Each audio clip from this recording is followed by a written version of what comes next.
드디어 정부가 다주택자들을 응징하고 있습니다. 집값이 떨어질 겁니다. 그런데 왜 여러분은 여전히 집을 못 사고 계실까요? 아이러니하게도 정부가 다주택자를 강하게 때릴수록 시장은 더욱 꽁꽁 얼어붙고 있습니다. 237만 명에게 팔아라 윽박 지르면서 정작 팔 수 있는 모든 통로는 정부 스스로 차단했거든요.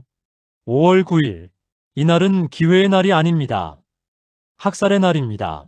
자, 달력을 펴보세요. 5월 9일. 이 날짜가 왜 중요할까요? 정부가 이날 전까지 항복 안 하면 뼈도 못 추린다고 선포한 날이기 때문입니다.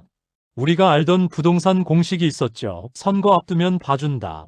버티면 이긴다.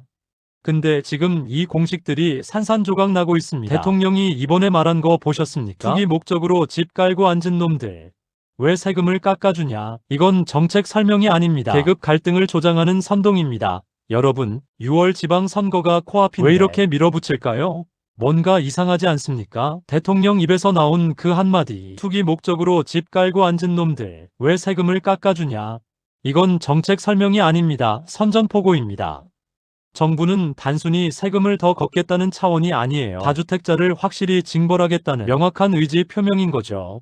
과거 정부들 생각해보세요. 강하게 으름장 놓다가도 선거 3개월 전쯤 되면 슬그머니 턴다운하고 시장 상황을 고려해서 이런 식으로 뒤로 빼지 않았습니까? 그런데 지금은 정반대입니다. 선거가 가까워질수록 오히려 더 강하게 밀어붙이고 있어요. 왜 그럴까요?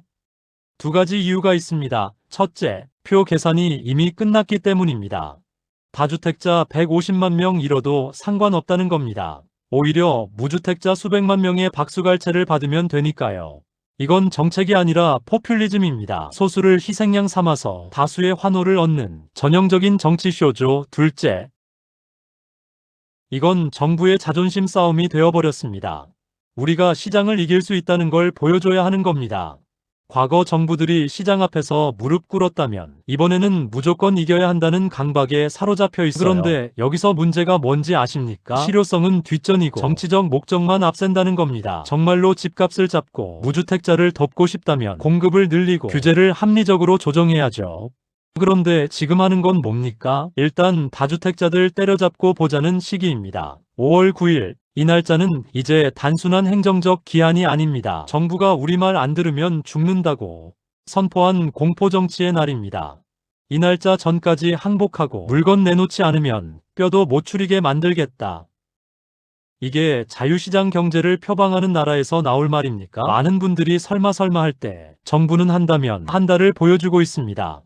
이건 과거 정부들이 선거 눈치 보면서 슬금슬금 정책 미루던 것과는 차원이 다릅니다. 이건 통제 경제로 가는 위험한 신호예요. 그렇다면 정부가 겨냥하고 있는 타겟은 정확히 누구일까요? 그리고 그 사람들은 정말로 정부가 말하는 것처럼 투기꾼들 뿐일까요? 숫자로 한번 확인해 보시죠. 대한민국에 집 2채 이상 보유한 사람 237만 명입니다. 서울만 따져도 15%, 수도권 전체로는 130만 가구가 넘습니다. 인구로 환산하면 150만 명 규모죠. 적지 않은 숫자입니다. 흥미로운 건 이겁니다. 지난 몇 년간 온갖 규제를 때렸는데도 이 숫자가 오히려 늘어났다는 사실이에요. 2017년 파리 대책 기억나시죠? 그때도 다주택자와의 전쟁을 외쳤습니다. 결과는 5만 명이 더 늘었어요. 왜 그랬을까요? 간단합니다. 시장은 정부보다 똑똑했으니까요. 세금 무서워서 팔면 손해, 버티면 집값 오른다. 이 계산이 맞아떨어졌던 겁니다. 정부가 아무리 으름장을 놔도 결국 시장 권리가 이겼죠. 그런데 이번엔 게임의 룰 자체를 뒤집어 버렸습니다. 계산기를 완전히 다르게 돌리는 거예요. 자, 이 숫자 하나만 기억하세요. 82.5% 무슨 숫자냐고요? 다주택자가 5월 9일 이후 집을 1억을 벌면 실제 손에 쥐는 돈은 1,750만 원입니다. 나머지 8,250만 원 국가가 가져갑니다. 기본 양도세의 중과세율 20%부터 30%포인트까지 추가하고 지방소득세까지 더하면 최고 82.5%가 나옵니다. 여러분, 이게 정상적인 세율입니까? 이건 세금이 아니라 재산 몰수 수준입니다. 구체적으로 볼까요? 강남 아파트를 10억에 사서 15억에 팔았습니다. 5억 차이긴 않네요. 그런데 양도세 82.5%를 때리면 4억 1천만 원이 세금으로 증발합니다. 손에 남는 건 겨우 8,750만 원이에요. 여기서 취득세, 중개수수료, 보유세 낸 거 빼면요. 수익률이 마이너스입니다. 리스크 떠안고 투자했는데 오히려 손해를 보는 구조를 만들어버린 겁니다. 여러분들 명절이라고 무리해가지고요. 용돈 주는 자식분들 볼 때마다 고마우면서도 미안함에 가슴 한구석이 아릿하지 않으셨나요? 힘들게 일하는 자식들 사정 뻔히 아는데 명절이라고 보내온 용돈 받는 게 편치만은 않은 게 우리들 부모 아음입니다. 뭐가 의도한 겁니다. 투자해봤자 남는 게 없다. 그러니 지금 당장 토해내라. 이 메시지를 82.5%라는 숫자로 각인시키는 거죠. 그런데 여기서 근본적인 질문을 던져야 합니다. 과연 이 237만 명이 전부 투기꾼일까요? 평생 일해서 노후 대비로 집 한두 채 더 마련한 자영업자들, 자녀 결혼 자금 마련하려고 전세 끼고 하나 더 산 직장인들, 은퇴 후 월세 받아 생활하려던 소상공인들, 이들도 전부 투기 목적으로 집을 깔고 앉은 사람들입니까? 정부는 지금 237만 명 전체를 적폐로 규정하고 있습니다. 부동산으로 노후를 준비했다는 이유만으로 징벌 대상이 된 겁니다. 이게 자유시장 경제입니까? 아니면 계획 경제입니까? 시장은 당연히 패닉에 빠질 수밖에 없습니다. 그런데 진짜 문제는 여기서부터입니다. 정부가 이렇게 강력한 채찍을 들었으면 최소한 도망갈 구멍이라도 열어줘야 하는 거 아닙니까? 그런데 지금 시장을 뜯어보면 퇴로가 완전히 막혀 있습니다. 이게 이번 사태의 가장 잔인하고 모순적인 포인트예요. 어떻게 막혀 있는지 지금부터 보여드리겠습니다. 다주택자들이 5월 9일 전에 세금 폭탄을 피하려면 한 가지 방법밖에 없습니다. 집을 파는 겁니다. 그런데 여기서 어이없는 상황이 벌어집니다. 팔고 싶어도 팔 수가 없어요. 정부가 만들어 놓은 세 가지 덫 때문입니다. 첫 번째 덫, 시간의 압박입니다. 지금부터 5월 9일까지 남은 시간 고작 100일 정도입니다. 부동산 거래 한 번이라도 해보신 분들은 아실 겁니다. 매물 내놓고 매수자 찾고 계약하고 장음 처리하고 등기 넘기는 데까지 100일이면 빠듯합니다. 더구나 지금처럼 거래가 얼어붙은 시기에는 거의 불가능에 가깝죠. 그런데 정부는 계약일 기준으로 봐줄 수도 있다는 애매한 힌트만 흘립니다. 확정도 안 된 얘기예요. 혹시라도 나중에 등기일 기준으로 바뀌면 게임 오버입니다. 이게 뭡니까? 데드라인은 못 박아놓고 룰은 불명확하게 만들어 놓은 겁니다. 전형적인 관료주의적 횡포죠. 두 번째 덫, 토지거래허가 구역이라는 규제의 철창입니다. 서울 주요 지역, 경기도 핵심 지역이 전부 토지거래 허가구역으로 묶여 있습니다. 이게 무슨 의미냐? 집을 사려는 사람이 실제로 여기 들어가서 살겠습니다 라고 증명해야만 거래 허가가 나옵니다. 그런데 생각해보세요. 다주택자 물건은 대부분 전세가 끼어 있습니다. 전세 낀 집은 당장 실거주가 불가능하죠. 그럼 누가 삽니까? 갭투자자들이죠. 그런데 토지거래 허가구역에서는 갭투자가 원천 차단됩니다. 이게 얼마나 모순적인 상황입니까? 정부는 집 팔아라고 윽박지르면서 정작 집을 살 수 있는 사람들의 진입로는 자기 손으로 막아버렸어요. 이건 마치 권투 선수를 링에 올려놓고 싸워라 외치면서 손발은 꽁꽁 묶어놓은 겁니다. 아니 싸우라면서 왜 움직이지 못하게 만들어 놓습니까? 세 번째 덫, 대출의 장벽입니다. 작년 10월 15일 이후 대출 규제가 어떻게 바뀌었습니까? DSR 강화, LTV 규제, 온갖 조이기가 다 들어갔습니다. 일반 서민들이 돈을 빌릴 수가 없어요. 그럼 누가 집을 삽니까? 현금 부자들만 사는 겁니다. 결국 서민들의 자산 형성 기회는 차단하고 진짜 부자들만 적에 좋은 물건 쓸어 담는 구조가 만들어지는 거예요. 이게 평등입니까? 이게 무주택자를 위한 정책입니까? 아닙니다. 결과적으로는 부의 양극화를 더 심화시키는 정책입니다. 정리해볼까요? 지금 다주택자들은 불난집에 갇혔는데 문이 잠겨있는 상황입니다. 나가면 82.5% 세금 폭탄, 안 나가면 보유세 폭탄, 이러지도 저러지도 못하는 진퇴양난이에요. 그런데 더 황당한 건 이 모든 덫을 정부가 직접 설계했다는 겁니다. 팔아라 명령하면서 팔 수 있는 모든 통로를 차단해놓고 나중에 왜 안 파느냐고 다그치는 겁니다. 이건 정책이 아닙니다. 일종의 공개 처형입니다. 237만 명을 광장에 세워놓고 항복하라고 외치는 거예요. 그런데 인간은 막다른 골목에 몰리면 어떻게 합니까? 정부가 정상적인 퇴로를 막아버리니 시장 참여자들은 편법과 꼼수로 대응하기 시작했습니다. 첫 번째 현상, 증여 시장의 폭발입니다. 차라리 내 자식한테 물려주고 만다. 이 심리가 시장을 지배하고 있어요. 작년 하반기 서울 아파트 증여 건수를 보십시오. 상반기 대비 44.1% 급증했습니다. 이건 단순한 증가가 아닙니다. 폭발적 증가예요. 특히 강남 자산가들의 선택이 흥미롭습니다. 정부가 원하는 시장 매도 버튼 대신 자녀 증여 버튼을 누르고 있는 겁니다. 왜일까요? 간단합니다. 82.5% 세금 내고 남 좋은 일 시킬 뺀 증여세 내고 가족에게 주는 게 낫다는 계산이 나온 거예요. 정부는 매물을 시장에 쏟아내려고 세금 폭탄을 터뜨렸습니다. 그런데 결과는 정반대예요. 매물이 시장 밖으로 숨어버리는 매물 잠김 현상이 발생하고 있습니다. 이게 뭡니까? 정책 실패의 전형적인 사례죠. 의도와 결과가 완전히 엇나간 겁니다. 무주택자들에게 기회를 주겠다던 정책이 오히려 거래 절벽을 더 심화시키고 있어요. 두 번째 현상, 갑을 관계의 역전입니다. 이건 정말 충격적입니다. 집주인이 세입자에게 돈을 싸들고 애원하는 상황이 벌어지고 있어요. 죄송한데요.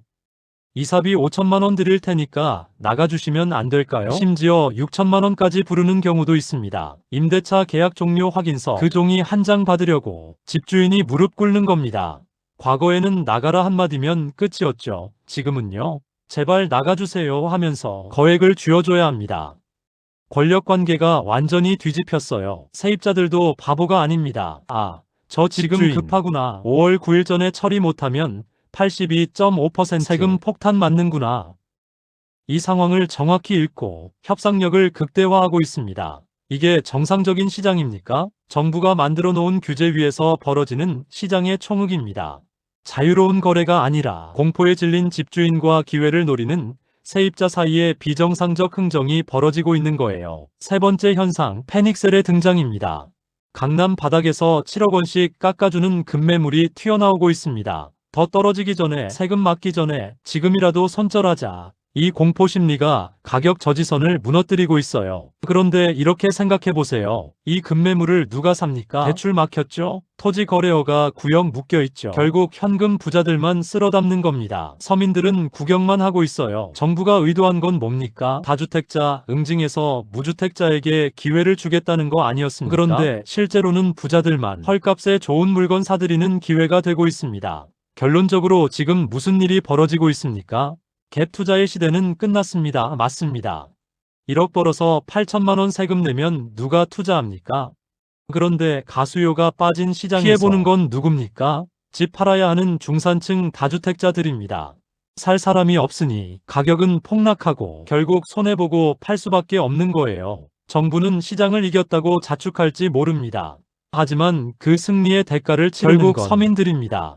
이제 정부는 대체 무엇을 노리는 걸까요? 가수요가 증발하면 시장에는 어떤 일이 벌어질까요? 답은 명확합니다. 가격이 무너집니다. 과거 부동산 시장의 작동 원리를 볼까요? 전세금 끼고 내 돈 조금 보태서 집을 샀습니다. 몇 년 기다리면 집값이 올라서 차익을 챙기는 구조였죠.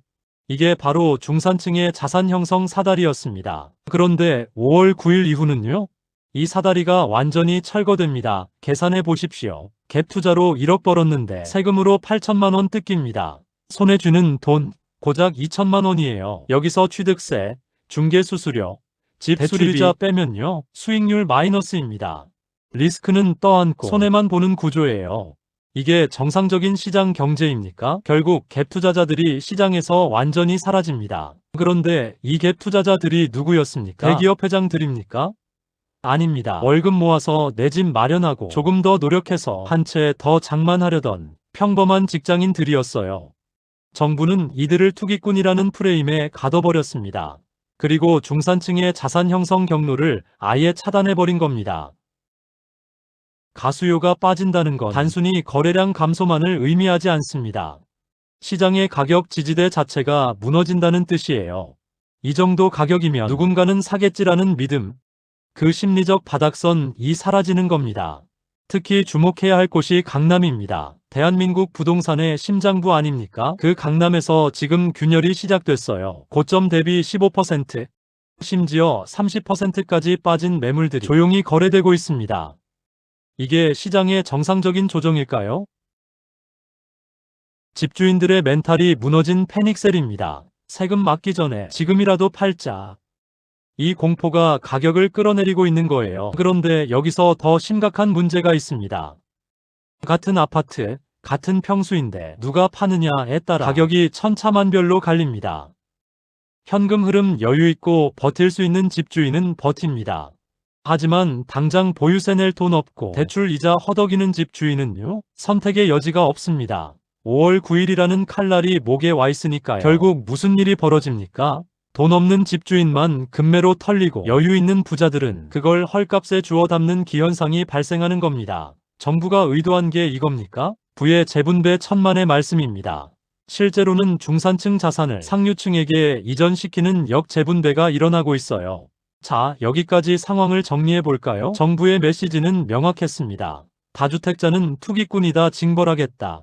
그리고 시장은 공포와 혼란 속에서 아수라장이 됐죠. 하지만 진짜 중요한 질문은 이제부터입니다. 정부가 이렇게 강하게 밀어붙이면 과연 의도한 대로 집값이 잡힐까요? 무주택자들에게 기회가 올까요? 아니면 전혀 예상치 못한 부작용, 예를 들어 전세시장의 붕괴라든가 나중에 더 큰 폭등의 불씨를 남기는 건 아닐까요? 그리고 무주택자 여러분, 지금 이 시점에 떨어지는 칼날을 잡아야 할까요? 아니면 더 기다려야 할까요? 이 질문에 답하려면 정부가 진짜로 무엇을 노리는지 정확히 읽어내야 합니다. 정부의 속내를 이해하려면 최근 대통령이 언급한 현대차 아틀라스 로봇 이야기를 한번 짚어봐야 합니다. 대통령이 이런 말을 했죠.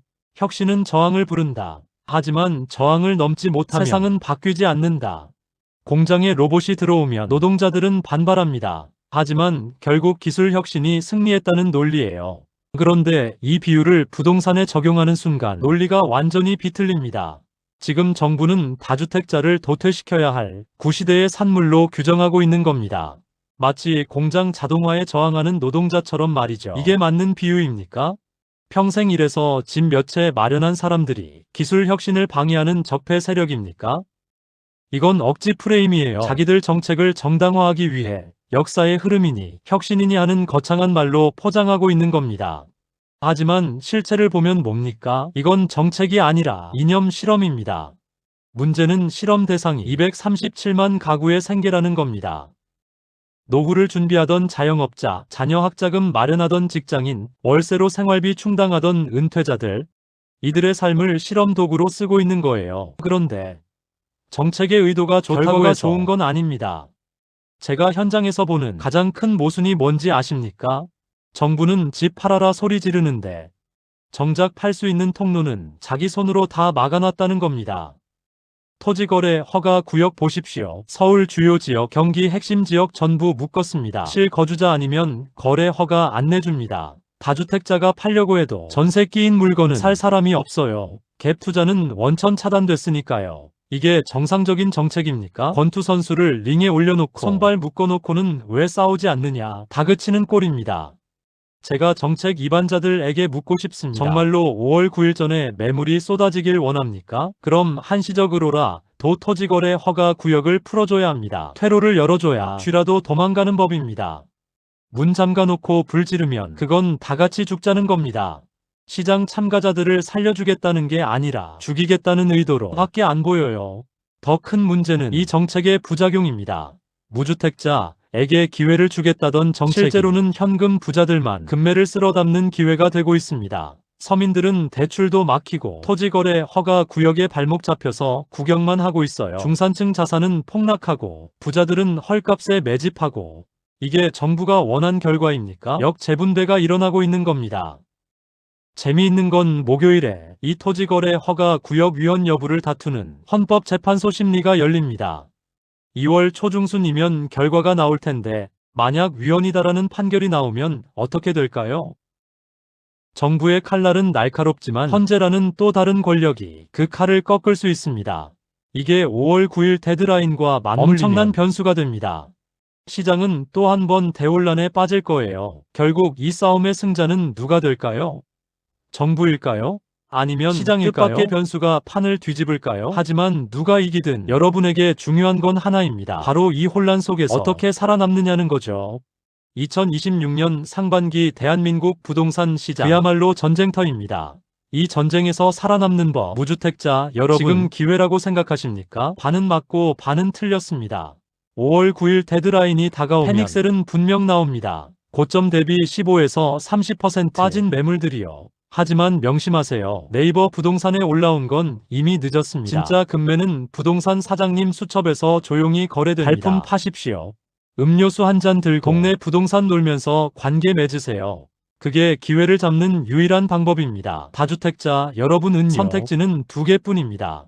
5월 9일 전에 손절하거나 최소 3년에서 5년 버티거나 중간은 없습니다. 애매하게 버티다가 6월, 7월에 파는 게 최악입니다. 82.5% 세금에 하락한 가격까지 이중 타격 맞습니다. 그리고 1주택자분들 실거주 이력 지금부터라도 확실히 남기세요. 장기 보유 특별공제 요건 강화되고 있습니다. 5월 9일 카운트다운은 시작됐습니다. 정부는 칼을 뽑았고 시장은 혼란에 빠졌습니다. 과연 누가 이길까요? 구독과 좋아요 부탁드립니다. 감사합니다.